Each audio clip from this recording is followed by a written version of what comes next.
Well, Corporal Westerberg, Dr. Henry Harris said gently, just why do you think you're a plant? As he spoke, Harris glanced down again at the card on his desk. It was from the base commander himself, made out in Cox's heavy scrawl. Doc, this is the lad I told you about. Talk to him and try to find out how he got this delusion. He's from the new garrison, the new check station on asteroid Y3, and we don't want anything to go wrong there. Especially a silly damn thing like this. Harris pushed the card aside and stared back up at the youth across the desk from him. The young man seemed ill at ease, and appeared to be avoiding answering the question Harris had put to him. Harris frowned. Westerberg was a good-looking chap, actually handsome in his patrol uniform. A shock of blonde hair over one eye. He was tall, almost 6 feet, a fine, healthy lad, just 2 years out of training, according to the card. Born in Detroit. Had measles when he was 9. Interested in jet engines, tennis, and girls. 26 years old. Well, Corporal Westerberg, Dr. Harris said again, why do you think you're a plant? The corporal looked up shyly. He cleared his throat.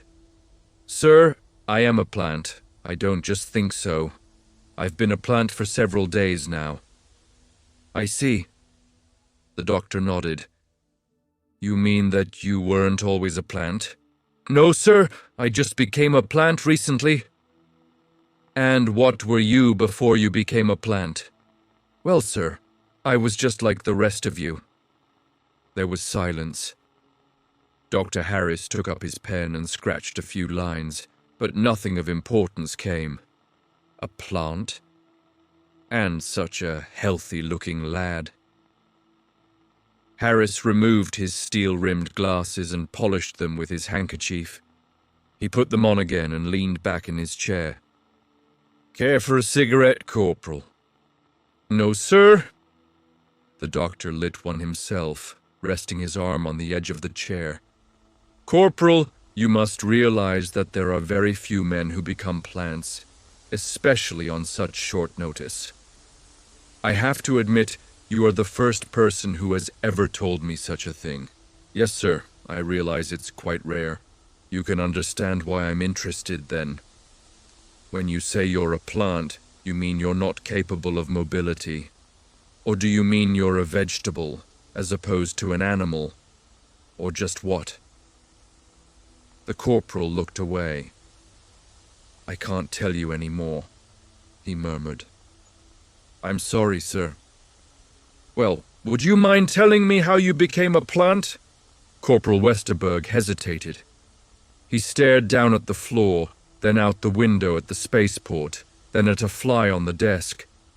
At last he stood up, getting slowly to his feet. I can't even tell you that, sir, he said. You can't? Why not? Because I promised not to. The room was silent. Dr. Harris rose too, and they both stood facing each other. Harris frowned, rubbing his jaw. Corporal, just who did you promise? I can't even tell you that, sir. I'm sorry. The doctor considered this. At last he went to the door and opened it. All right, Corporal, you may go now, and thanks for your time. I'm sorry I'm not more helpful. The corporal went slowly out, and Harris closed the door after him. Then he went across his office to the vidphone. He rang Commander Cox's letter. A moment later, the beefy, good-natured face of the base commander appeared. Cox, this is Harris. I talked to him all right. All I could get is the statement that he's a plant. What else is there? What kind of behavior pattern?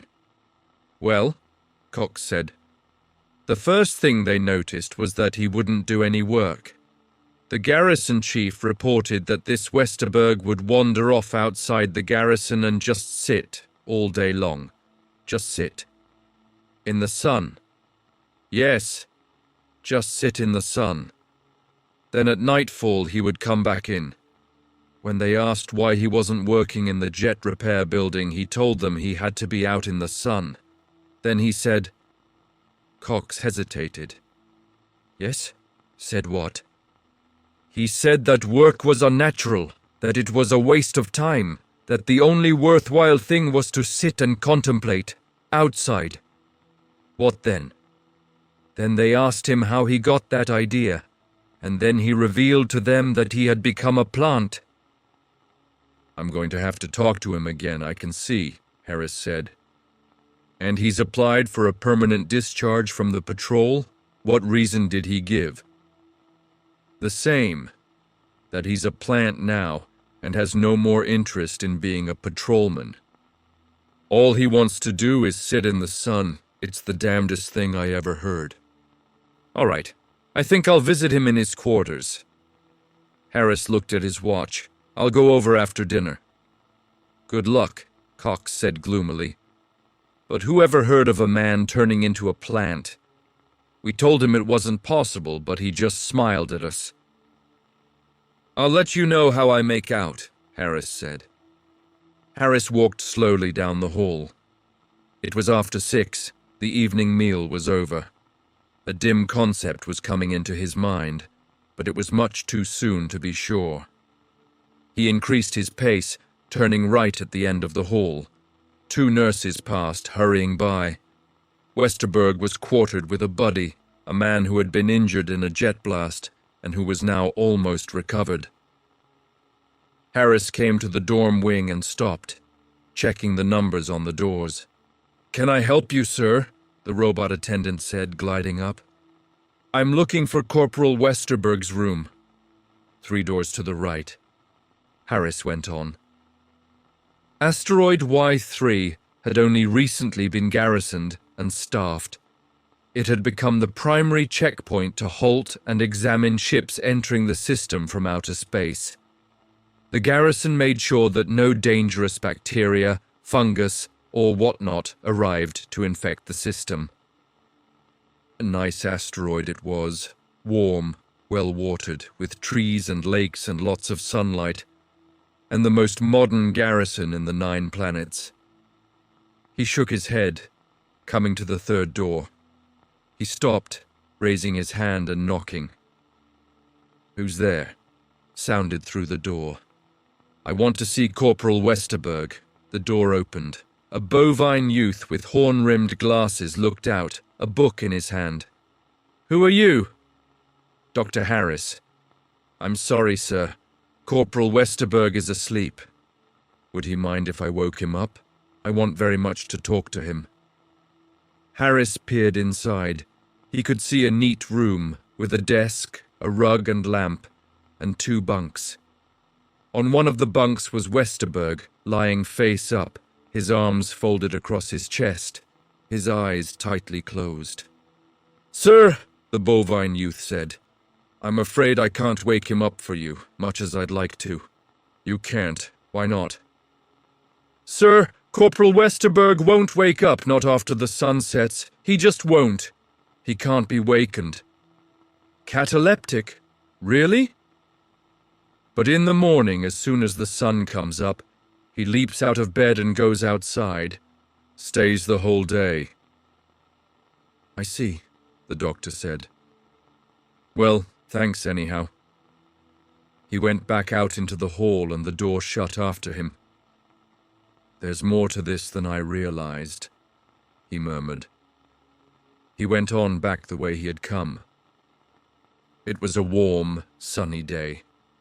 The sky was almost free of clouds, and a gentle wind moved through the cedars along the bank of the stream. There was a path leading from the hospital building down the slope to the stream. At the stream, a small bridge led over to the other side, and a few patients were standing on the bridge, wrapped in their bathrobes, looking aimlessly down at the water. It took Harris several minutes to find Westerberg. The youth was not with the other patients, near or around the bridge. He had gone farther down, past the cedar trees and out onto a strip of bright meadow, where poppies and grass grew everywhere. He was sitting on the stream bank, on a flat grey stone, leaning back and staring up, his mouth open a little. He did not notice the doctor until Harris was almost beside him. "Hello," Harris said softly. Westerberg opened his eyes, looking up. He smiled and got slowly to his feet, a graceful, flowing motion that was rather surprising for a man of his size. "Hello, doctor. What brings you out here?" "Nothing. Thought I'd get some sun." "Here, you can share my rock." Westerberg moved over, and Harris sat down gingerly, being careful not to catch his trousers on the sharp edges of the rock. He lit a cigarette and gazed silently down at the water.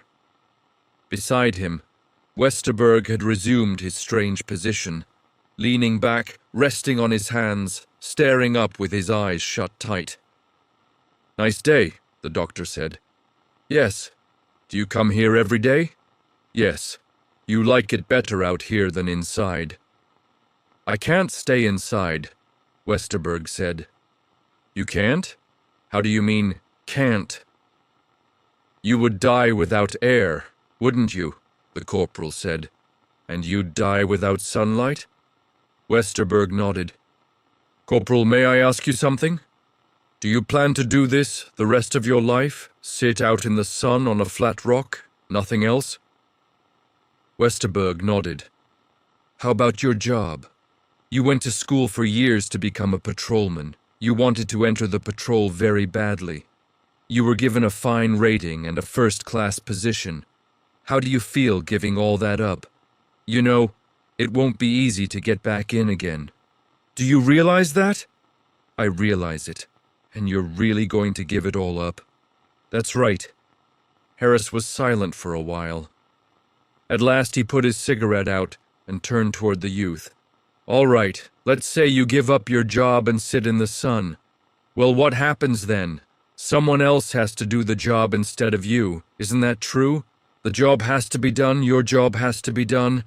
And if you don't do it, someone else has to." "I suppose so."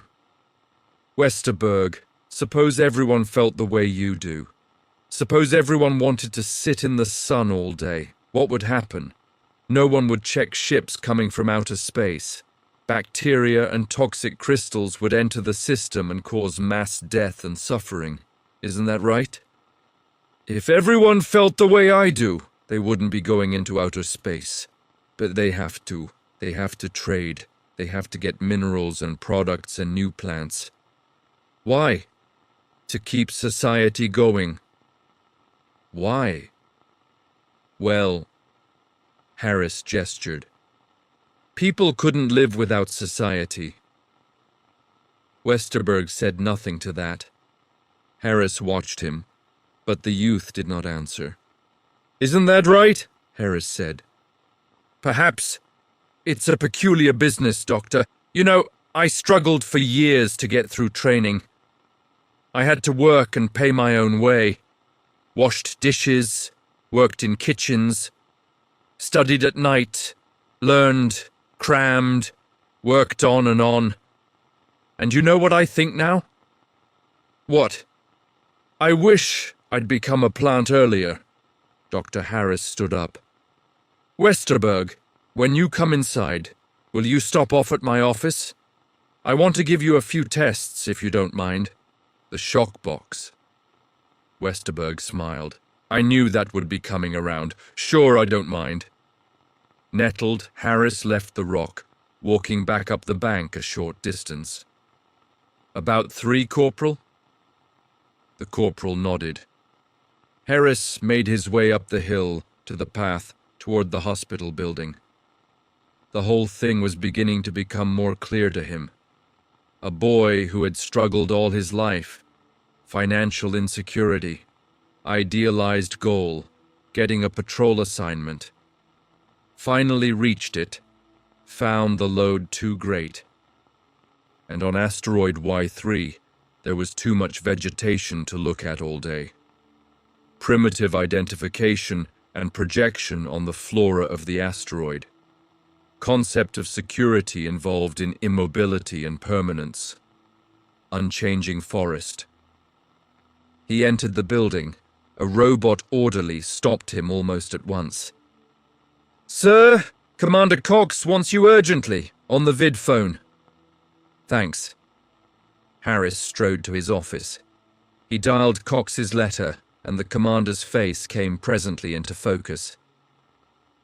"Cox, this is Harris. I've been out talking to the boy. I'm beginning to get this lined up now. I can see the pattern, too much load too long. Finally gets what he wants, and the idealization shatters under the—" "Harris," Cox barked. "Shut up and listen. I just got a report from Y3. They're sending an express rocket here. It's on the way." "An express rocket?" "5 more cases like Westerberg. All say they're plants. The garrison chief is worried as hell. Says we must find out what it is, or the garrison will fall apart, right away. Do you get me, Harris? Find out what it is." "Yes, sir," Harris murmured. "Yes, sir." By the end of the week, there were 20 cases, and all, of course, were from asteroid Y3. Commander Cox and Harris stood together at the top of the hill, looking gloomily down at the stream below. 16 men and 4 women sat in the sun along the bank, none of them moving, none speaking. An hour had gone by since Cox and Harris appeared, and in all that time the 20 people below had not stirred. "I don't get it," Cox said, shaking his head. "I just absolutely don't get it. Harris, is this the beginning of the end? Is everything going to start cracking around us? It gives me a hell of a strange feeling to see those people down there, basking away in the sun, just sitting and basking." "Who's that man there with the red hair?" "That's Ulrich Deutsch. He was second in command at the garrison. Now look at him, sits and dozes with his mouth open and his eyes shut. A week ago that man was climbing, going right up to the top. When the garrison chief retires, he was supposed to take over, maybe another year at the most. All his life, he's been climbing to get up there, and now he sits in the sun," Harris finished. "That woman, the brunette with the short hair, career woman, head of the entire office staff of the garrison, and the man beside her, janitor, and that cute little gal there with the bosom, secretary just out of school, all kinds. And I got a note this morning, 3 more coming in sometime today." Harris nodded. "The strange thing is, they really want to sit down there. They're completely rational. They could do something else, but they just don't care to." "Well," Cox said, "what are you going to do? Have you found anything? We're counting on you. Let's hear it." "I couldn't get anything out of them directly," Harris said. "But I've had some interesting results with the shock box. Let's go inside and I'll show you." "Fine." Cox turned and started toward the hospital. "Show me anything you've got. This is serious. Now I know how Tiberius felt when Christianity showed up in high places." Harris snapped off the light. The room was pitch black. "I'll run this first reel for you. The subject is one of the best biologists stationed at the garrison, Robert Bradshaw. He came in yesterday. I got a good run from the shock box because Bradshaw's mind is so highly differentiated.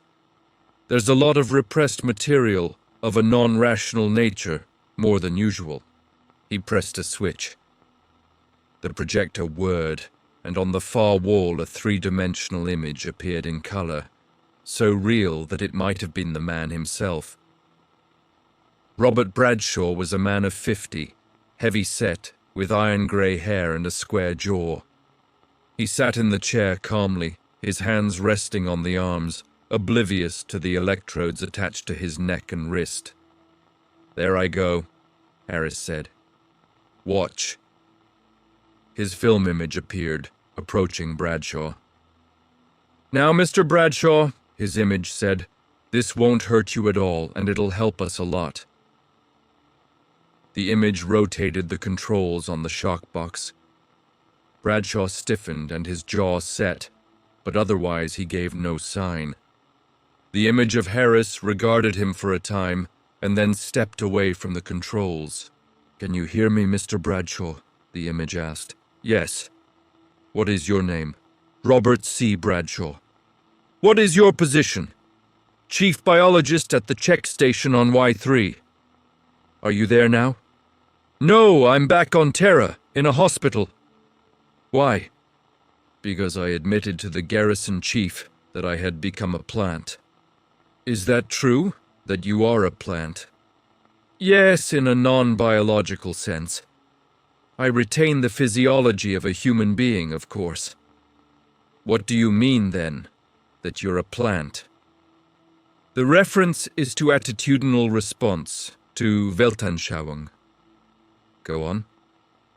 It is possible for a warm-blooded animal, an upper primate, to adopt the psychology of a plant, to some extent. Yes, I refer to this. And the others, they refer to this also? Yes. How did this occur, your adopting this attitude? Bradshaw's image hesitated, the lips twisting. See, Harris said to Cox. Strong conflict. He wouldn't have gone on if he had been fully conscious. Yes, I was taught to become a plant. The image of Harris showed surprise and interest. What do you mean you were taught to become a plant? They realized my problems and taught me to become a plant. Now I'm free from them, the problems. Who? Who taught you? The Pipers. Who? The Pipers. Who are the Pipers? There was no answer. Mr. Bradshaw, who are the Pipers? After a long, agonized pause, the heavy lips parted. They live in the woods. Harris snapped off the projector, and the lights came on. He and Cox blinked. That was all I could get, Harris said. But I was lucky to get that. He wasn't supposed to tell, not at all. That was the thing they all promised not to do, tell who taught them to become plants. The Pipers who live in the woods, on asteroid Y3. You got this story from all 20? No, Harris grimaced. Most of them put up too much fight. I couldn't even get this much from them. Cox reflected. The Pipers. Well, what do you propose to do? Just wait around until you can get the full story? Is that your program? No, Harris said. Not at all. I'm going to Y3 and find out who the Pipers are myself. The small patrol ship made its landing with care and precision, its jets choking into final silence. The hatch slid back, and Dr. Henry Harris found himself staring out at a field. A brown, sun-baked landing field. At the end of the field was a tall signal tower. Around the field on all sides were long gray buildings, the garrison check station itself. Not far off, a huge Venusian cruiser was parked. A vast green hulk, like an enormous lime. The technicians from the station were swarming all over it, checking and examining each inch of it for lethal life forms and poisons that might have attached themselves to the hull. All out, sir, the pilot said. Harris nodded. He took hold of his 2 suitcases and stepped carefully down. The ground was hot underfoot, and he blinked in the bright sunlight. Jupiter was in the sky, and the vast planet reflected considerable sunlight down onto the asteroid. Harris started across the field, carrying his suitcases. A field attendant was already busy opening the storage compartment of the patrol ship, extracting his trunk. The attendant lowered the trunk into a waiting dolly and came after him, manipulating the little truck with bored skill. As Harris came to the entrance of the signal tower, the gate slid back, and a man came forward. An older man, large and robust, with white hair and a steady walk. "How are you, Doctor?" he said, holding his hand out. "I'm Lawrence Watts, the garrison chief." They shook hands. Watts smiled down at Harris. He was a huge old man, still regal and straight in his dark blue uniform, with his gold epaulets sparkling on his shoulders. "Have a good trip?" Watts asked. "Come on inside and I'll have a drink fixed for you. It gets hot around here with the big mirror up there." Jupiter. Harris followed him inside the building. The signal tower was cool and dark, a welcome relief. "Why is the gravity so near Terra's? I expected to go flying off like a kangaroo. Is it artificial?" "No. There's a dense core of some kind to the asteroid, some kind of metallic deposit. That's why we picked this asteroid out of all the others. It made the construction problem much simpler, and it also explains why the asteroid has natural air and water. Did you see the hills?"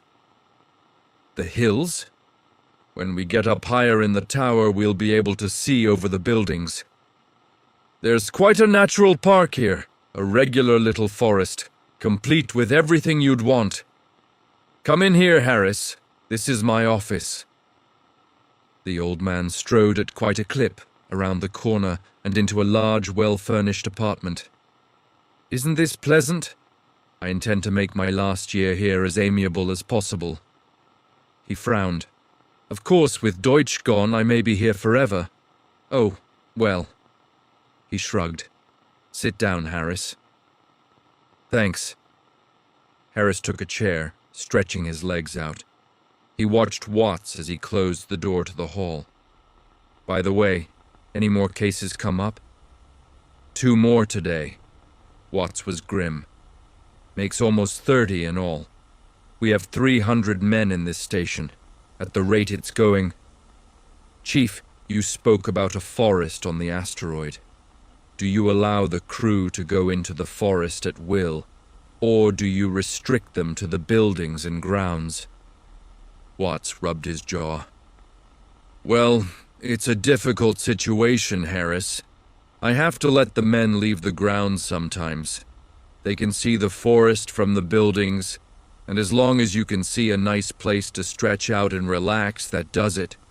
Once every 10 days, they have a full period of rest. Then they go out and fool around, and then it happens." "Yes, I suppose so, but as long as they can see the forest, they'll want to go. I can't help it." "I know. I'm not censuring you.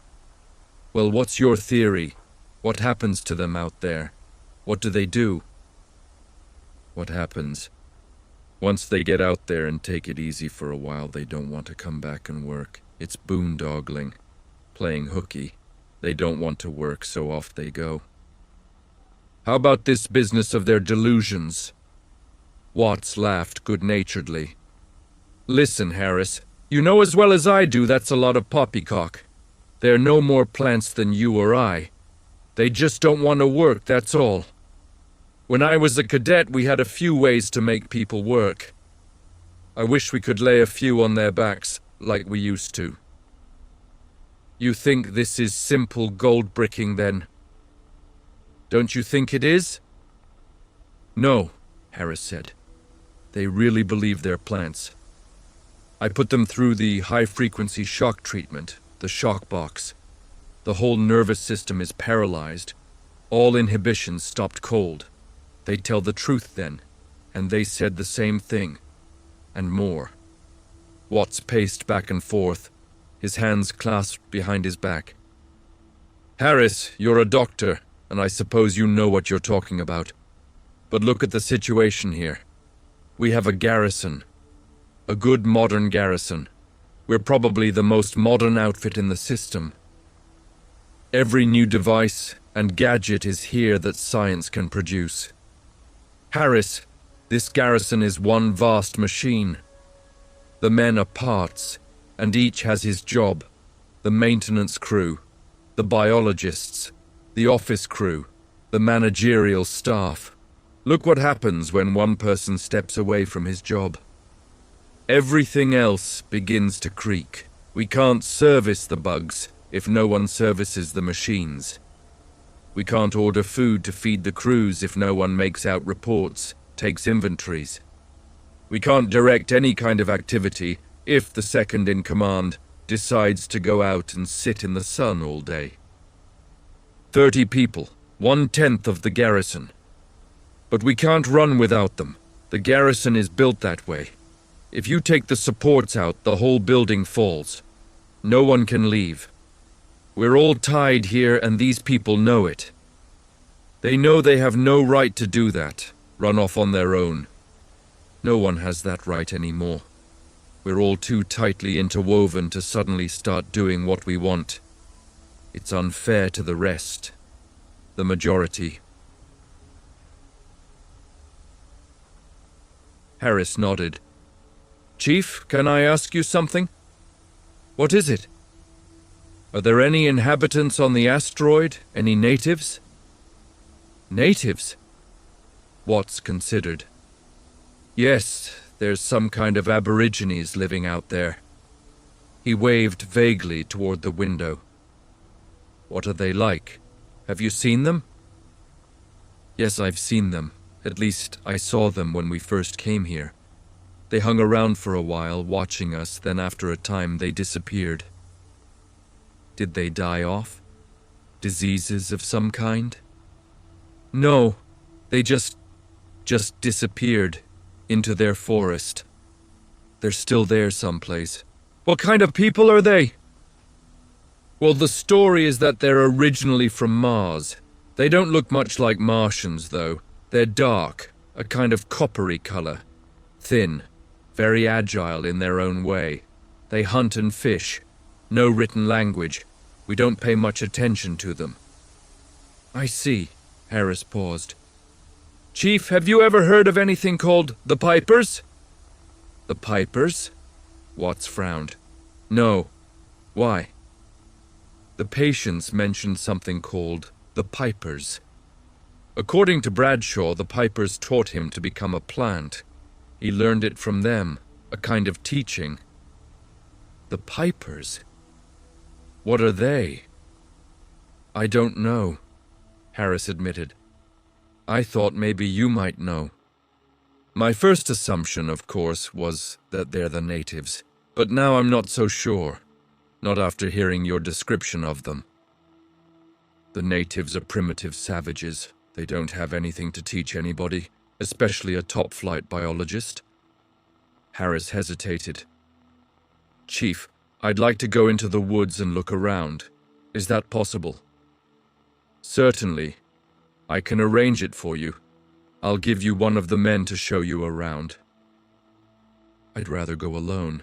Is there any danger? No, none that I know of. Except the Pipers, Harris finished. I know. Well, there's only one way to find them, and that's it. I'll have to take my chances.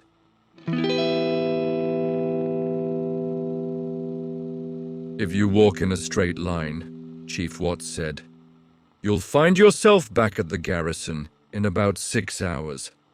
It's a damn small asteroid. There's a couple of streams and lakes, so don't fall in. How about snakes or poisonous insects? Nothing like that reported. We did a lot of tramping around at first, but it's grown back now the way it was. We never encountered anything dangerous. Thanks, Chief, Harris said. They shook hands. I'll see you before nightfall. Good luck. The chief and his 2 armed escorts turned and went back across the rise, down the other side toward the garrison. Harris watched them go until they disappeared inside the building. Then he turned and started into the grove of trees. The woods were very silent around him as he walked.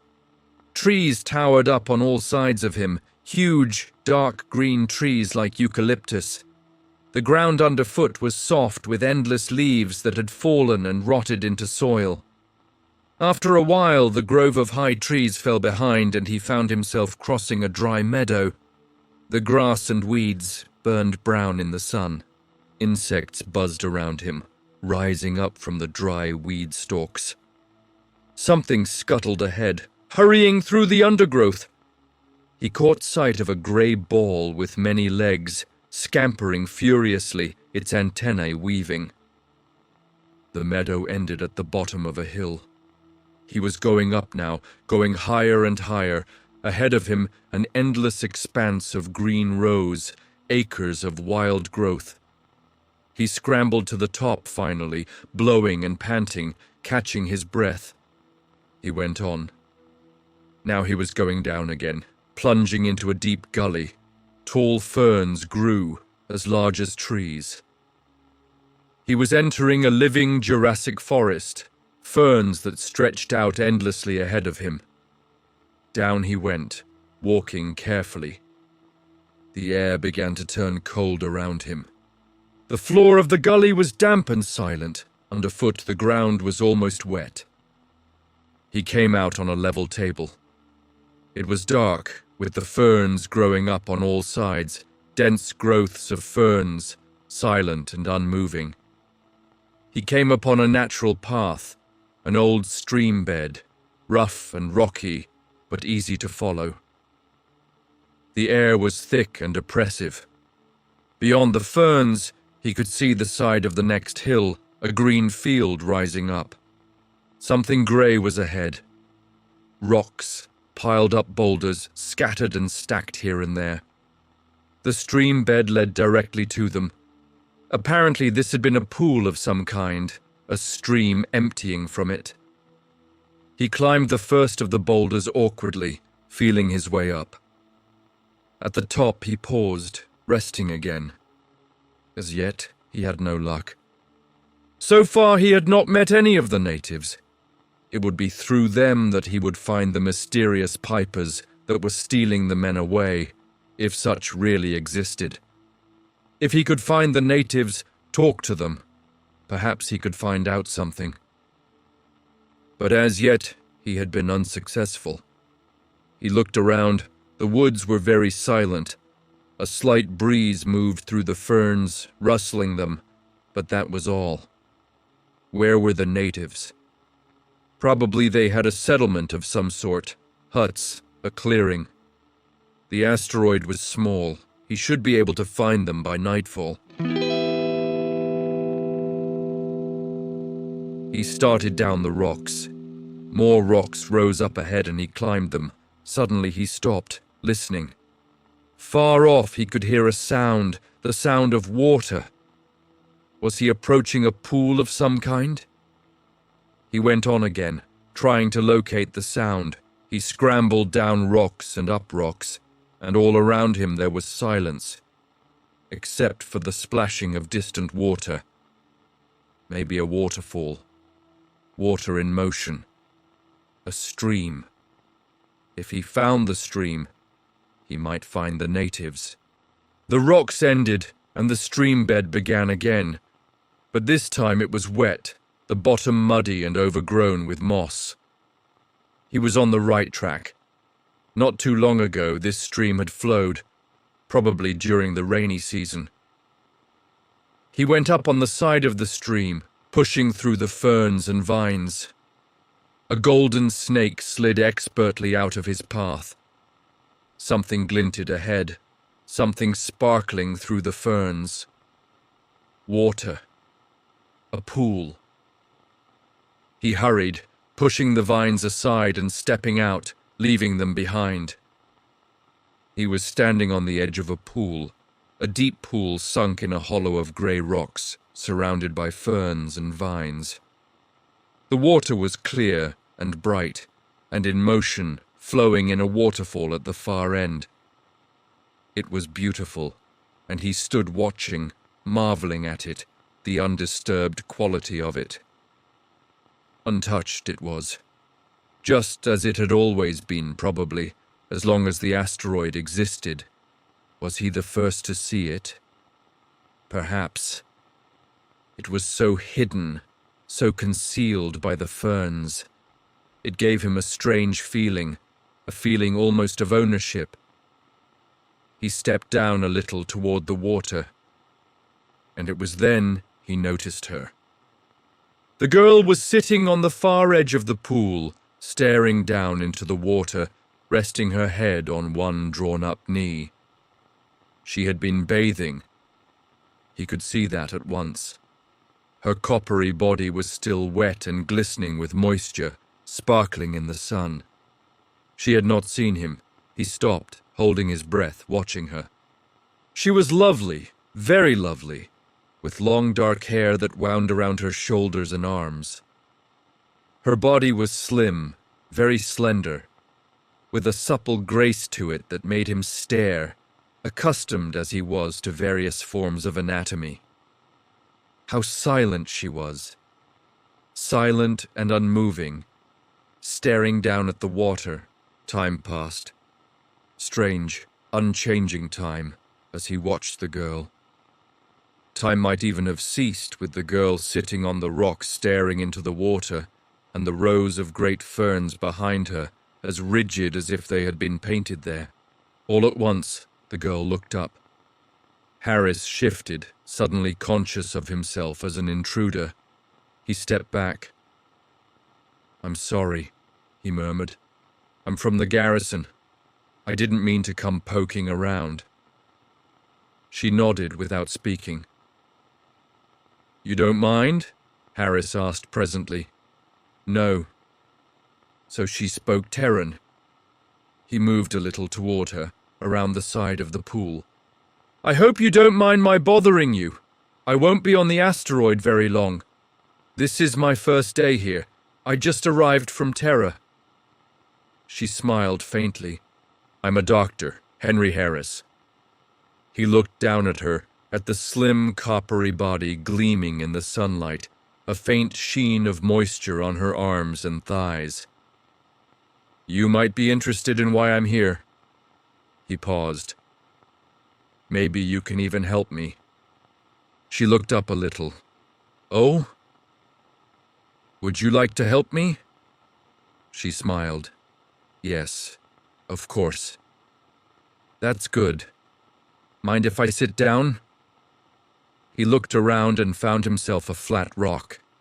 He sat down slowly, facing her. "Cigarette?" "No." "Well, I'll have one." He lit up, taking a deep breath. "You see, we have a problem at the garrison. Something has been happening to some of the men, and it seems to be spreading. We have to find out what causes it, or we won't be able to run the garrison." He waited for a moment. She nodded slightly. How silent she was, silent and unmoving like the ferns.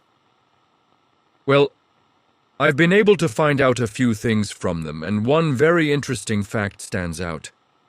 They keep saying that something called the Pipers are responsible for their condition. They say the Pipers taught them." He stopped. A strange look had flitted across her dark, small face. "Do you know the Pipers?" She nodded. Acute satisfaction flooded over Harris. "You do?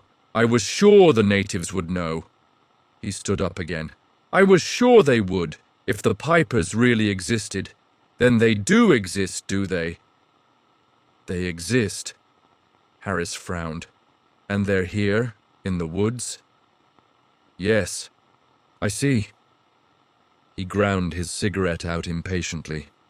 "You don't suppose there's any chance you could take me to them, do you?" "Take you?" "Yes. I have this problem, and I have to solve it. You see, the base commander on Terra has assigned this to me, this business about the Pipers. It has to be solved, and I'm the one assigned to the job, so it's important to me to find them. Do you see? Do you understand?"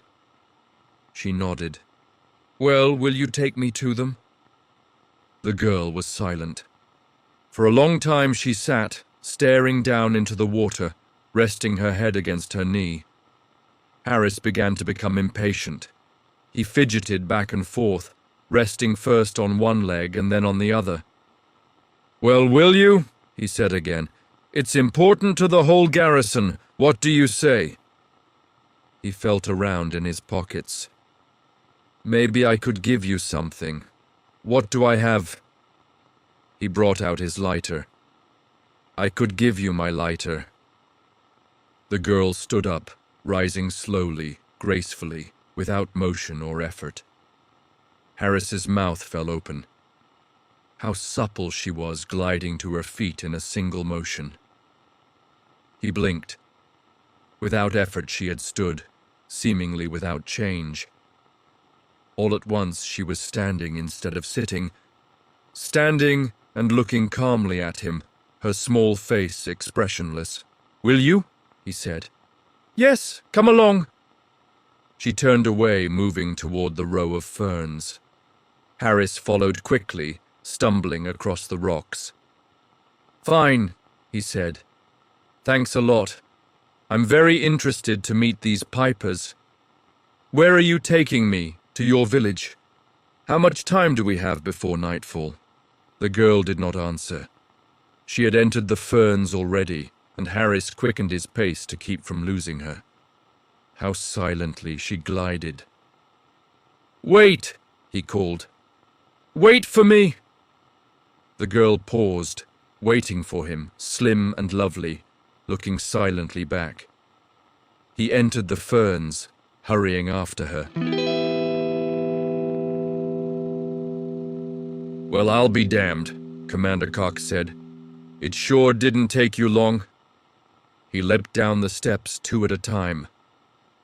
Let me give you a hand. Harris grinned, lugging his heavy suitcases. He set them down and breathed a sigh of relief. It isn't worth it, he said. I'm going to give up taking so much.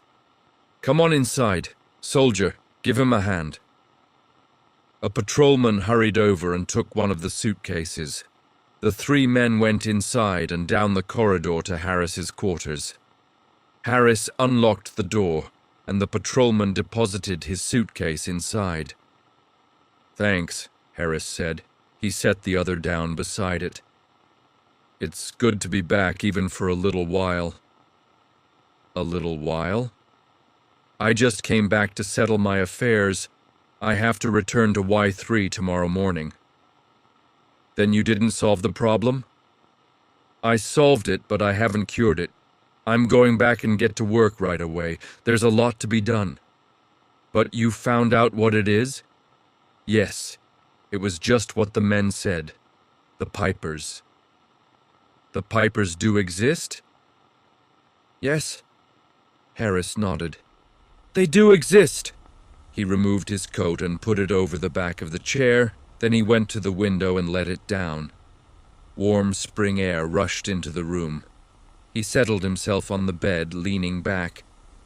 The pipers exist, all right, in the minds of the garrison crew. To the crew, the pipers are real. The crew created them. It's a mass hypnosis, a group projection, and all the men there have it to some degree. How did it start? Those men on Y3 were sent there because they were skilled, highly trained men with exceptional ability. All their lives they've been schooled by complex modern society, fast tempo and high integration between people, constant pressure towards some goal, some job to be done. Those men are put down suddenly on an asteroid where there are natives living the most primitive of existence, completely vegetable lives. No concept of goal, no concept of purpose, and hence no ability to plan. The natives live the way the animals live, from day to day, sleeping, picking food from the trees. A kind of Garden of Eden existence, without struggle or conflict. But each of the garrison crew sees the natives and unconsciously thinks of his own early life, when he was a child, when he had no worries, no responsibilities, before he joined modern society, a baby lying in the sun. But he can't admit this to himself. He can't admit that he might want to live like the natives, to lie and sleep all day. So he invents the Pipers, the idea of a mysterious group living in the woods who trap him, lead him into their kind of life. Then he can blame them, not himself. They teach him to become a part of the woods. What are you going to do? Have the woods burned? No. Harris shook his head. That's not the answer. The woods are harmless. The answer is psychotherapy for the men. That's why I'm going right back, so I can begin work. They've got to be made to see that the Pipers are inside them, their own unconscious voices calling to them to give up their responsibilities. They've got to be made to realize that there are no Pipers, at least not outside themselves. The woods are harmless, and the natives have nothing to teach anyone. They're primitive savages, without even a written language. We're seeing a psychological projection by a whole garrison of men who want to lay down their work and take it easy for a while. The room was silent. I see, Cox said presently. Well, it makes sense. He got to his feet. I hope you can do something with the men when you get back. I hope so too, Harris agreed. And I think I can. After all, it's just a question of increasing their self-awareness. When they have that, the Pipers will vanish. Cox nodded. Well, you go ahead with your unpacking, Doc. I'll see you at dinner, and maybe before you leave tomorrow. Fine. Harris opened the door, and the commander went out into the hall. Harris closed the door after him, and then went back across the room. He looked out the window for a moment, his hands in his pockets. It was becoming evening. The air was turning cool. The sun was just setting as he watched, disappearing behind the buildings of the city surrounding the hospital. He watched it go down. Then he went over to his 2 suitcases. He was tired, very tired from his trip. A great weariness was beginning to descend over him. There were so many things to do, so terribly many. How could he hope to do them all? Back to the asteroid. And then what? He yawned, his eyes closing. How sleepy he was. He looked over at the bed. Then he sat down on the edge of it and took his shoes off.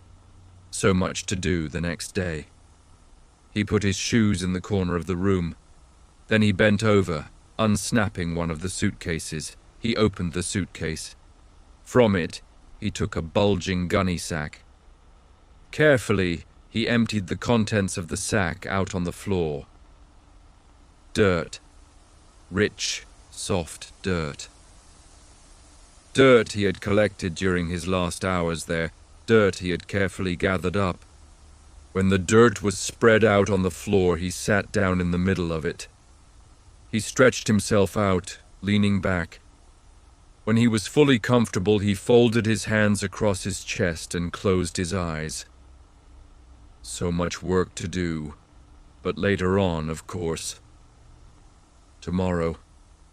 How warm the dirt was. He was sound asleep in a moment. That's it, folks.